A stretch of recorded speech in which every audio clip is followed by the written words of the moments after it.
Pembacaan Alkitab hari ini terambil dari Roma pasal yang ke-8 ayat yang pertama sampai dengan ayat yang kedua, lalu dilanjutkan dengan ayat yang ke-10 sampai dengan ayat yang ke-17. Roma pasal 8 ayat yang pertama sampai dengan ayat yang kedua, lalu dilanjutkan dengan ayat yang ke-10 sampai dengan ayat yang ke-17. Hidup oleh Roh. Demikianlah sekarang tidak ada penghukuman bagi mereka yang ada di dalam Kristus Yesus. Roh yang memberi hidup telah memerdekakan kamu dalam Kristus dari hukum dosa dan hukum maut. Tetapi jika Kristus ada di dalam kamu, maka tubuh memang mati karena dosa, tetapi roh adalah kehidupan oleh karena kebenaran. Dan jika roh Dia yang telah membangkitkan Yesus dari antara orang mati diam di dalam kamu, maka Ia yang telah membangkitkan Kristus Yesus dari antara orang mati akan menghidupkan juga tubuhmu yang fana itu oleh Roh-Nya yang diam di dalam kamu. Jadi saudara-saudara, kita adalah orang berhutang, tetapi bukan kepada daging, supaya hidup menurut daging.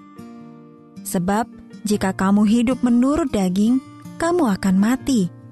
Tetapi jika oleh roh, kamu mematikan perbuatan-perbuatan tubuhmu, kamu akan hidup. Semua orang yang dipimpin roh Allah adalah anak Allah. Sebab kamu tidak menerima roh perbudakan yang membuat kamu menjadi takut lagi. Tetapi kamu telah menerima roh yang menjadikan kamu anak Allah. Oleh roh itu kita berseru, Ya Aba, ya Bapa. Roh itu bersaksi bersama-sama dengan roh kita bahwa kita adalah anak-anak Allah. Dan jika kita adalah anak, maka kita juga adalah ahli waris. Maksudnya orang-orang yang berhak menerima janji-janji Allah, yang akan menerimanya bersama-sama dengan Kristus, yaitu jika kita menderita bersama-sama dengan Dia, supaya kita juga dipermuliakan bersama-sama dengan Dia. Ayat Mas renungan hari ini terambil dari Roma pasal yang ke-8 ayat yang ke-15. Kamu telah menerima roh yang menjadikan kamu anak Allah. Judul renungan kali ini Miliknya yang Sah, ditulis oleh Amy Boucher Pye. Liz menangis bahagia saat mereka memperoleh akta kelahiran dan paspor untuk anak mereka, sehingga adopsi yang mereka lakukan telah sah secara hukum. Sekarang Milena akan selalu menjadi anak mereka dan selamanya menjadi anggota keluarga mereka. Saat merenungkan segala proses hukum itu, Liz teringat pada pertukaran sejati yang terjadi ketika kita menjadi anggota keluarga Yesus. Kita tidak lagi terbelenggu oleh kelemahan dan dosa warisan kita, melainkan secara sah masuk sepenuhnya ke dalam kerajaan Allah ketika kita diangkat menjadi anak-anaknya.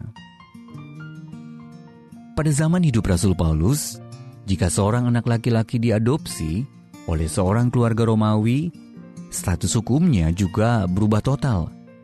Semua utang dari kehidupan lamanya akan dihapuskan, dan ia akan memperoleh seluruh hak dan keistimewaan dari keluarga barunya.